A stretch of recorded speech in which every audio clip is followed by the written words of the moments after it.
जहरीले फल।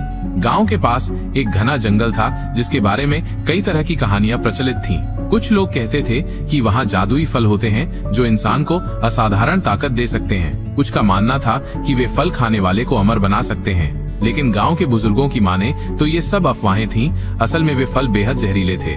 सुरेश की जिज्ञासा। सुरेश एक युवा लड़का था जिसे रोमांच और नई चीजें आजमाने का बहुत शौक था। गांव में जब भी कोई नई बात होती तो वो उसे खुद परखने निकल पड़ता। जब उसने सुना कि जंगल में कुछ विशेष फल हैं जो खाने से ताकत बढ़ती है तो वो बेचैन हो उठा। एक दिन अपने दोस्तों के साथ बैठा वो इस बारे में चर्चा कर रहा था। क्या सच में वे फल खाने से ताकत मिलती है? सुरेश ने पूछा।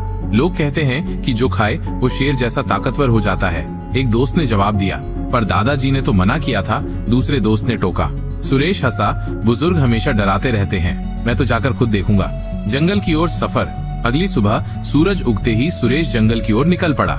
रास्ता सुनसान था, केवल पक्षियों की चहचहाहट और हवा की सरसराहट सुनाई दे रही थी। जंगल में घुसते ही उसे एक पुराना मंदिर दिखा जिसके पास कुछ पेड़ लगे थे। उन्हीं पेड़ों पर रंग बिरंगे फल लटके थे। सुरेश ने आगे बढ़कर फल को ध्यान से देखा। वे आम फलों की तरह ही दिखते थे, बस उनकी खुशबू कुछ अलग थी। तो यही है वो जादुई फल, उसने खुद से कहा।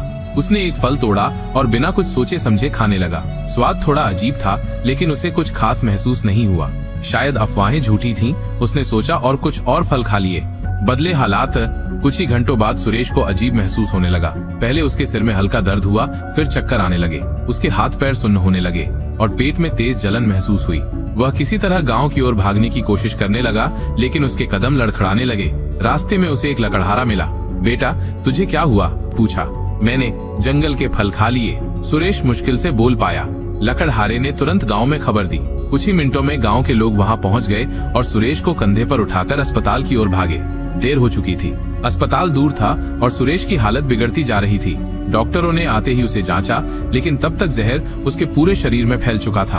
हम कुछ नहीं कर सकते, बहुत देर हो चुकी है, डॉक्टर ने अफसोस के साथ कहा। गांव में शोक की लहर दौड़ गई। सुरेश की मां बिलख पड़ी। उसके दोस्तों को यकीन नहीं हो रहा था कि उनकी मस्तीखोर दोस्त अब इस दुनिया में नहीं रहा। सबक। गांव के बुजुर्गों ने सभी को इकट्ठा किया और समझाया।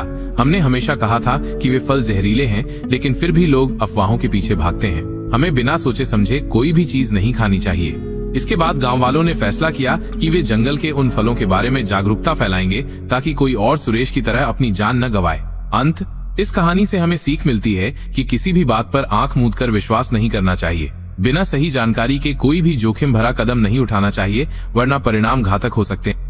अगर आपको हमारी कहानी अच्छी लगी हो तो हमारे चैनल को लाइक, कमेंट और सब्सक्राइब कर लें ताकि हमारी कहानी आपके पास सबसे पहले पहुंचे।